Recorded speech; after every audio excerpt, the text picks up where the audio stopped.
मेरे दोस्तों बेलियो ते बजुर्गो, सादक पट्टी चैनल की तरफों नज़ीर सुल्तानी सलाम अर्ज करदा है ते सादक पट्टी चैनल पेश करदा है दास्तान राजू ते माजू। इस दास्तान की फरमाइश करते ने रावलपिंडी तो राणा जाफर, काले वाला चीमा तो जकाउल्ला चीमा। मेरे दोस्तों राजू ते माजू दो भरा सन जिन्हां दी जिंदगी गुरबत विच गुजरदी पई सी। राजू शादीशुदा सी ते माजू दा विआह नहीं सी होया।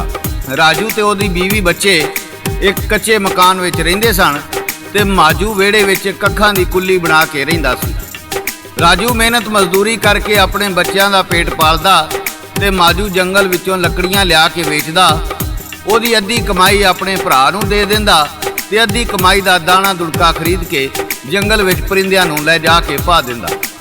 राजू इस गल तो माजू नाल नाराज़ हुंदा है भई इन्नी थोड़ी कमाई नाल मेरे बच्चों की रोटी पूरी नहीं हुंदी, तू सारी कमाई परिंदिआं नूं खवा देना है। वो तो खेतां खलियाना विचों खा के अपना दाना दुनका चुक के अपना पेट भर लैणगे, तू अपनी कमाई क्यों ज़ाया करना है? वो पैसे भी मैनू दिया कर तां जे मेरे बच्चों का पेट पल सके। माजू कहंदा रब ने इंसान नूं इसे वास्ते बनाया है तां जे रब दी बनाई हुई मखलूक दा वसीला बने। बेशक रब दी सारी मखलूक खा के सौंदी है, इहदी वजह यह वे भई उहनूं रब दी ज़ात ते तकवा हुंदा है।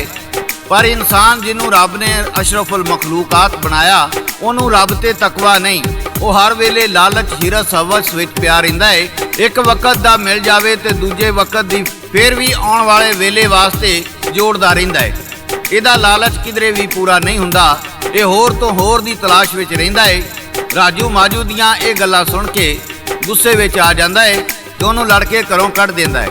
राजू जाके जंगल विच झुग्गी पा के बह जांदा है ते वो लकड़ियां वेच के अपने खाण पीण जोगा समान लै आउंदा है ते बाकी दाना दुनका लिया के परिंदिआं नूं पा दिंदा है। एक दिन परिंदिआं नूं दाना पा रिहा सी, उहने परिंदिआं विच एक बहुत खूबसूरत तोता वेख्या। तोता कहण लगा, ऐ बंदा है खुदा, तू साडी मखलूक नाल प्यार करना है, तेरी ये शोहरत सुन के मैं परस्तान तो इत्थे आया वां। माजू तोते नूं बोलदा सुन के बड़ा हैरान होया। तोता कहण लगा, ऐ बंदा है खुदा, तू अपनी कमाई नाल इंसानां दी मदद क्यों नहीं करदा? माजू कहण लगा, ऐ खूबसूरत तोते, मेरी किहड़ी इन्नी कमाई है जिहदे नाल मैं इंसानां दी खिदमत कर सकां?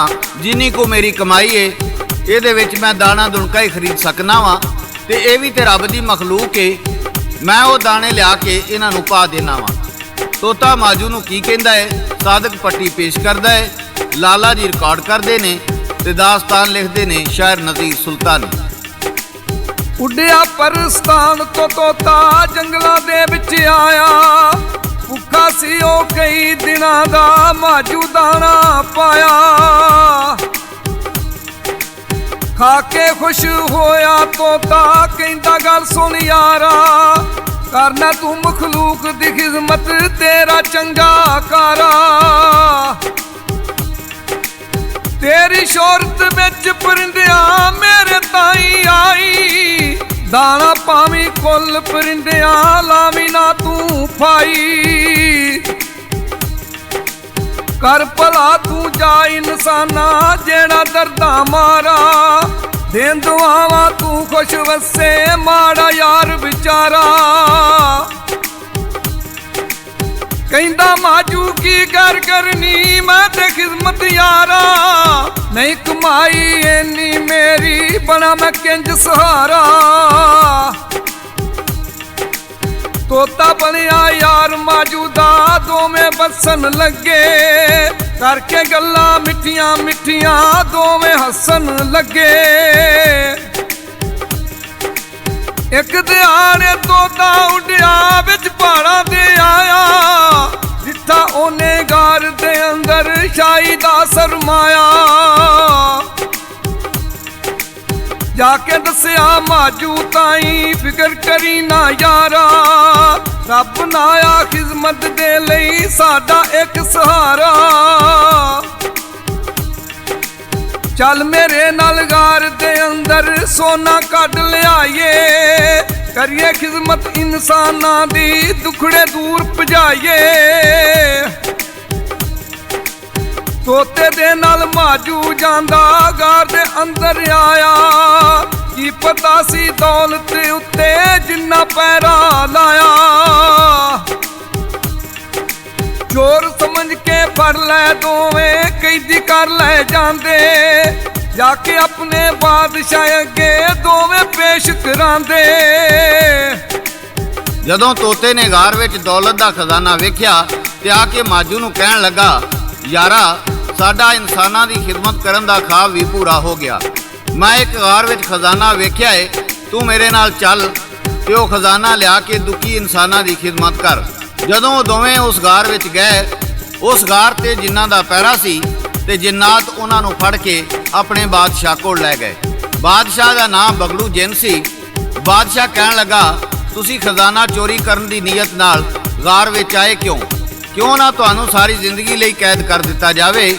ਤੋਤਾ ਛੇਤੀ ਨਾਲ ਬੋਲਿਆ ਤੇ ਕਹਿਣ ਲੱਗਾ, ਬਾਦਸ਼ਾਹ ਸਲਾਮਤ, ਇਹਨੂੰ ਕੈਦ ਨਾ ਕਰਨਾ, ਇਹਦੇ ਥਾਂ ਮੈਨੂੰ ਕੈਦ ਕਰ ਲਓ। ਜਿੰਨ ਕਹਿਣ ਲੱਗਾ, ਇਹਦੀ ਕੀ ਵਜ੍ਹਾ ਹੈ? ਤੋਤਾ ਕਹਿਣ ਲੱਗਾ, ਬਾਦਸ਼ਾਹ ਸਲਾਮਤ, ਇਹ ਮਖਲੂਕੇ ਖੁਦਾ ਨਾਲ ਪਿਆਰ ਕਰਦਾ ਏ ਤੇ ਗੁਰਬਤ ਦੀ ਵਜ੍ਹਾ ਤੋਂ ਇਨਸਾਨਾਂ ਦੀ ਖਿਦਮਤ ਨਹੀਂ ਕਰ ਸਕਦਾ। ਇਹਨੂੰ ਖਜ਼ਾਨੇ ਦਾ ਪਤਾ ਤੇ ਮਸ਼ਵਰਾ ਮੈਂ ਹੀ ਦਿੱਤਾ ਸੀ। ਇਹ ਇੱਕ ਨੇਕ ਇਨਸਾਨ ਏ, ਇਹਦੇ ਵਿੱਚ ਕੋਈ ਕਸੂਰ ਨਹੀਂ। ਤੁਹਾਡਾ ਕਸੂਰਵਾਰ ਮੈਂ ਆ, ਜਿਹੜੀ ਸਜ਼ਾ ਦੇਣੀ ਏ ਮੈਨੂੰ ਦਿਓ। ਬਾਦਸ਼ਾਹ ਤੋਤੇ ਦੀਆਂ ਗੱਲਾਂ ਸੁਣ ਕੇ ਬੜਾ ਮੁਤਾਸਰ ਹੋਇਆ ਤੇ ਜਿਨ੍ਹਾਂ ਨੂੰ ਕਹਿਣ ਲੱਗਾ, ਅੱਧਾ ਖਜ਼ਾਨਾ ਇਸ ਨੇਕ ਇਨਸਾਨ ਨੂੰ ਦਿਓ। ਜਿੰਨਾਤ ਅੱਧਾ ਖਜ਼ਾਨਾ ਮਾਜੂ ਨੂੰ ਦੇ ਦਿੰਦੇ ਨੇ।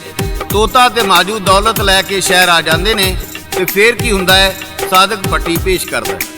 ਲੈ ਖਜ਼ਾਨੇ ਗਾਰ ਦੇ ਵਿੱਚੋਂ ਦੋਵੇਂ ਸ਼ਹਿਰ 'ਚ ਆਏ। ਸ਼ਹਿਰੋਂ ਬਾਹਰ ਉਹਨਾਂ ਦੋਵਾਂ ਆਣ ਕੇ ਡੇਰੇ ਲਾਏ। ਆਲੀਸ਼ਾਨ ਮਹਿਲ ਬਣਾਇਆ ਦੋਵੇਂ ਉਸ ਵਿੱਚ ਰਹਿੰਦੇ। ਕਰੀਏ ਖਿਦਮਤ ਇਨਸਾਨਾਂ ਦੀ ਇੱਕ ਦੂਜੇ ਨੂੰ ਕਹਿੰਦੇ। ਮਾਜੂ ਕਹਿੰਦਾ, ਸੁਣ ਤੂੰ ਯਾਰਾ ਰੱਬ ਦੇ ਦਿੱਤਾ ਮੌਕਾ। ਜਾ ਤੂੰ ਜੰਗਲ ਵਿੱਚ ਪਰਿੰਦਿਆਂ ਜਾ ਕੇ ਦੇ ਹੋਕਾ। ਸ਼ਾਮ ਨੂੰ ਮਹਿਲਾਂ ਵਿੱਚ ਉਹ ਆਵ ਦਾਣਾ ਤੁਨਕਾ ਖਾਵ। ਭਰ ਕੇ ਪੇਟੋਂ ਆਪਣਾ ਉਥੋਂ ਘਰਾਂ ਨੂੰ ਉਹ ਟੁਰ ਜਾਵ। ਆਉਂਦਾ ਜਾਂਦਾ ਕੋਈ ਰਾਈ ਭੁੱਖਾ ਨਾ ਕੋਈ ਜਾਵੇ। ਜਾ ਕੇ ਤੋਤਾ ਜੰਗਲ ਵਿੱਚੋਂ ਲੈ ਪਰਿੰਦੇ ਆਵੇ। ਹੌਲੀ ਹੌਲੀ ਚਰਚਾ ਹੋ ਗਈ ਵੰਡਦਾ ਸਖੀ ਖਜ਼ਾਨੇ। ਦੁੱਖਾਂ ਦਰਦਾਂ ਵਾਲੇ ਆਵ ਆਪਣੇ ਯਾਰ ਬਗਾਨੇ। ਰਾਜੂ ਨੂੰ ਵੀ ਖਬਰਾਂ ਮਿਲੀਆਂ ਕੋਈ ਸਖੀਏ ਆਇਆ। ਜਿੰਨੇ ਆ ਕੇ ਸ਼ਹਿਰ ਦੇ ਬਾਹਰ ਡੇਰਾ ਆਪਣਾ ਲਾਇਆ। ਉਹ ਵੀ ਬੀਵੀ ਬੱਚੇ ਲੈ ਕੇ ਵਿੱਚ ਮਹਿਲਾਂ ਦੇ ਆਇਆ। ਆ ਕੇ ਉਹਦੇ ਬੂਏ ਉੱਤੇ ਯਾਰੋ ਤਰਲਾ ਪਾਇਆ। ਮੈਂ ਗਰੀਬਾਂ ਬੱਚੇ ਭੁੱਖੇ ਕਰੋ ਮਦਦ ਕੋਈ ਮੇਰੀ। ਤਾਂ ਕਿਆਮਤ ਇੰਜ ਰੱਖੇ ਮੌਲਾ ਸ਼ੌਹਰਤ ਤੇਰੀ।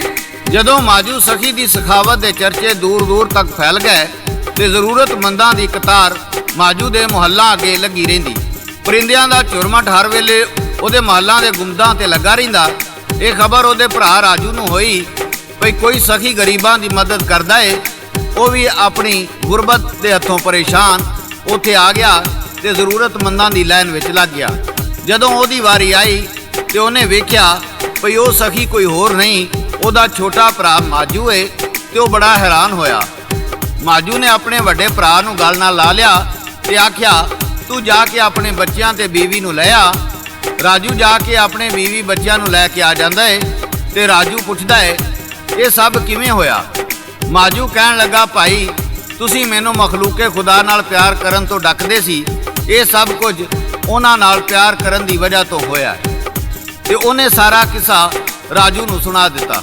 ਜਦੋਂ ਉਹ ਮਾਜੂ ਨਾਲ ਮਹੱਲਾਂ ਵਿੱਚ ਰਹਿਣ ਲੱਗ ਪਏ ਤੇ ਮਾਜੂ ਨੂੰ ਰੋਜ਼ ਸਖਾਵਤ ਕਰਦਿਆਂ ਵੇਖਦੇ ਤੇ ਰਾਜੂ ਦੀ ਜਨਾਨੀ ਕਹਿਣ ਲੱਗੀ, ਰੱਬ ਨੇ ਇਹਨੂੰ ਦੌਲਤ ਤੇ ਦਿੱਤੀ ਏ ਪਰ ਅਕਲ ਨਹੀਂ ਦਿੱਤੀ। ਇਹ ਸਾਰੀ ਦੌਲਤ ਲੋਕਾਂ ਵਿੱਚ ਵੰਡੀ ਜਾਂਦਾ ਏ। ਹੋਵੇ ਨਾ ਤੇ ਇਹਨੂੰ ਮਾਰ ਕੇ ਸਾਰੀ ਦੌਲਤ ਤੇ ਕਬਜ਼ਾ ਕਰ ਲਈਏ। ਰਾਜੂ ਦੀ ਬੀਵੀ ਨੇ ਮਾਜੂ ਦੇ ਖਾਣੇ ਵਿੱਚ ਜ਼ਹਿਰ ਮਿਲਾ ਦਿੱਤਾ। ਉਹਨੂੰ ਜ਼ਹਿਰ ਮਿਲਾਉਂਦਿਆਂ ਤੋਤੇ ਨੇ ਵੇਖ ਲਿਆ। ਜਦੋਂ ਉਹ ਖਾਣਾ ਖਾਣ ਲੱਗਾ ਤੇ ਤੋਤੇ ਨੇ ਚੁੰਝ ਮਾਰ ਕੇ ਉਹਦਾ ਖਾਣਾ ਸਾਰਾ ਮੂੰਹਦਾ ਕਰ ਦਿੱਤਾ। ਇੱਕ ਬਿੱਲੀ ਭੱਜ ਕੇ ਪਈ ਤੇ ਖਾਣ ਲੱਗ ਪਈ। ਉਹ ਖਾਂਦਿਆਂ ਨਾਲ ਹੀ ਮਰ ਗਈ। ਤੋਤੇ ਨੇ ਆਖਿਆ, ਮਾਜੂ ਤੇਰੀ ਭਰਜਾਈ ਨੇ ਤੇਰੇ ਖਾਣੇ ਵਿੱਚ ਜ਼ਹਿਰ ਪਾਇਆ ਸੀ, ਜਿਹਦਾ ਨਤੀਜਾ ਆਪ ਵੇਖ ਲੈ। ਮਾਜੂ ਨੇ ਉਹਨਾਂ ਨੂੰ ਮੁਹੱਲਾਂ ਵਿੱਚੋਂ ਕੱਢ ਦਿੱਤਾ ਤੇ ਕਾਫੀ ਸਾਰੀ ਦੌਲਤ ਉਹਨਾਂ ਨੂੰ ਦੇ ਦਿੱਤੀ। ਪਰ ਹਵਸ ਤੇ ਲਾਲਚ ਦਿਆਂ ਭੁੱਖਿਆਂ ਨੂੰ ਇੰਨੇ ਨਾਲ ਸਬਰ ਨਾ ਆਇਆ। ਰਾਜੂ ਆਪਣੇ ਬੀਵੀ ਬੱਚਿਆਂ ਨੂੰ ਲੈ ਕੇ ਉਸ ਗਾਰ ਵੱਲ ਚਲਾ ਜਾਂਦਾ ਹੈ ਤੇ ਫੇਰ ਕੀ ਹੁੰਦਾ ਹੈ, ਸਾਦਕ ਪੱਟੀ ਪੇਸ਼ ਕਰਦਾ ਹੈ। ਲੈ ਕੇ ਬੱਚੇ ਆਪਣੇ ਰਾਜੂ ਵੱਲ ਗਾਰ ਦੇ ਜਾਂਦਾ, ਲੁੱਟਾਂਗੇ ਅੱਜ ਅਸੀਂ ਖਜ਼ਾਨੇ ਖੁਸ਼ੀਆਂ ਯਾਰ ਮਨਾਉਂਦਾ। ਜਦੋਂ ਗਾਰ ਦੇ ਅੰਦਰ ਵੜਿਆ ਜਿੰਨਾ ਫੜ ਲਿਆ, ਆਇਆ ਚੋਰੀ ਕਰਨੇ ਬੰਦਾ ਬਾਦਸ਼ਾਹ ਨੂੰ ਕਿਆ। ਬਾਦਸ਼ਾਹ ਪੁੱਛਣ ਲੱਗਾ, ਦੱਸਾਂ ਕੀ ਤੇਰੀ ਮਜਬੂਰੀ, ਗੱਲ ਤੇਰੀ ਜੇ ਸੱਚੀ ਹੋਵੇ ਕਰਾਂ ਮੈਂ ਬਹੁਤ ਜ਼ਰੂਰੀ। ਗੱਲ ਤੇਰੀ ਜੇ ਸੱਚੀ ਹੋਵੇ ਕਰਾਂ ਮੈਂ ਜੋ ਜ਼ਰੂਰੀ। ਆਖਣ ਲੱਗਾ ਰਾਜੂ ਮੇਰਾ ਭਾਈ ਵੀ ਇੱਥੇ ਆਇਆ, ਦੇਖ ਕੇ ਦੌਲਤ ਜ਼ਰ ਤੁਸਾਂ ਨੇ ਉਹਨੂੰ ਯਾਰ ਖਿਲਾਇਆ। ਮੈਂ ਵੀ ਇਸੇ ਖਾਤਰ ਆਇਆ, ਮੈਨੂੰ ਦਿਓ ਖਜ਼ਾਨਾ, ਮੈਂ ਵੀ ਉਹਦੇ ਵਾਂਗੂ ਯਾਰੋ ਦੌਲਤ ਦਾ ਦੀਵਾਨਾ। ਮੈਂ ਵੀ ਉਹਦੇ ਵਾਂਗੂ ਯਾਰੋ ਦੌਲਤ ਦਾ ਦੀਵਾਨਾ। ਜਦੋਂ ਜਿੰਨ ਬਾਦਸ਼ਾਹ ਨੂੰ ਪਤਾ ਲੱਗਾ ਇਹ ਦੌਲਤ ਦੀ ਹਿਰਸ ਦਾ ਦੀਵਾਨਾ ਹੈ ਤੇ ਉਹਨੇ ਉਹਦੇ ਬੀਵੀ ਬੱਚਿਆਂ ਨੂੰ ਕੁਝ ਦੌਲਤ ਦਿੱਤੀ ਤੇ ਆਜ਼ਾਦ ਕਰ ਦਿੱਤਾ। ਪਰ ਰਾਜੂ ਨੂੰ ਕਾਲੀ ਪਹਾੜੀ ਤੇ ਕੈਦ ਕਰਨ ਦਾ ਹੁਕਮ ਦੇ ਦਿੱਤਾ, ਜਿੱਥੇ ਰਾਜੂ ਸਾਰੀ ਜ਼ਿੰਦਗੀ ਕੈਦ ਰਿਹਾ। ਮਾਜੂ ਨੂੰ ਵਕਤ ਦੇ ਬਾਦਸ਼ਾਹ ਨੇ ਆਪਣੀ ਸ਼ਹਿਜ਼ਾਦੀ ਦਾ ਰਿਸ਼ਤਾ ਦਿੱਤਾ। ਉਹ ਆਪਣੇ ਮਹੱਲਾਂ ਵਿੱਚ ਖੁਸ਼ ਵਸਣ ਲੱਗ ਪਏ। ਇਸੇ ਤੋਂ ਕਹਿੰਦੇ ਨੇ, ਮਖਲੂਕੇ ਖੁਦਾ ਨਾਲ ਪਿਆਰ ਕਰੋ ਤੇ ਅੱਲਾਹ ਤੁਹਾਨੂੰ ਵੀ ਪਿਆਰ ਕਰੇਗਾ। ਲਾਲਚ, ਹਿਰਸ, ਹਵਸ ਇਨਸਾਨ ਨੂੰ ਅੰਨ੍ਹਿਆ ਕਰ ਦਿੰਦੀ ਏ ਤੇ ਬੰਦਾ ਆਪਣੇ ਲਈ ਮੁਸ਼ਕਲਾਂ ਪੈਦਾ ਕਰ ਲੈਂਦਾ ਹੈ। ਇਹਨਾਂ ਪਰਿੰਦਿਆਂ ਵੱਲ ਵੇਖੋ ਜਿਨ੍ਹਾਂ ਨੇ ਰਿਜ਼ਕ ਪੱਲੇ ਨਹੀਂ ਕਦੀ ਬੰਨਿਆ, ਜਿੱਥੇ ਮਰਜ਼ੀ ਸੌਂ ਜਾਂਦੇ ਨੇ, ਜਿੱਥੇ ਮਰਜ਼ੀ ਖਾ ਲੈਂਦੇ ਨੇ। ਉਹ ਆਪਣੀ ਜ਼ਿੰਦਗੀ ਮਰਜ਼ੀ ਨਾਲ ਗੁਜ਼ਾਰਦੇ ਨੇ। ਉਹਨਾਂ ਨੂੰ ਕੁਝ ਵੀ ਚੋਰੀ ਹੋਣ ਦਾ ਡਰ ਨਹੀਂ ਹੁੰਦਾ। ਇਹ ਇਨਸਾਨ ਹੀ ਹੈ ਜਿਹਨੂੰ ਧਨ ਦੌਲਤ ਬੁਜ਼ਦਿਲ ਬਣਾ ਦਿੰਦੀ ਏ ਤੇ ਉਹ ਹਰ ਵੇਲੇ ਆਪਣੀ ਦੌਲਤ ਦੀ ਫਿਕਰ ਵਿੱਚ ਰਾਤਾਂ ਦੀਆਂ ਨੀਂਦਰਾਂ ਖਰਾਬ ਕਰ ਬੈਂਦਾ ਹੈ। ਇਹ ਸੀ ਸਾਡੀ ਅੱਜ ਦੀ ਕਹਾਣੀ। ਇਹਦੇ ਨਾਲ ਹੀ ਸਾਦਕ ਪੱਟੀ, ਲਾਲਾ ਜੀ ਤੇ ਸ਼ਾਇਰ ਨਜ਼ੀਰ ਸੁਲਤਾਨੀ ਨੂੰ ਸਾਦਕ ਪੱਟੀ ਸਟੂਡੀਓ ਵੱਲੋਂ ਇਜਾਜ਼ਤ ਦਿਓ। ਰੱਬ ਰਾਖਾ, ਰੱਬ ਰਾਖਾ, ਰੱਬ ਰਾਖਾ।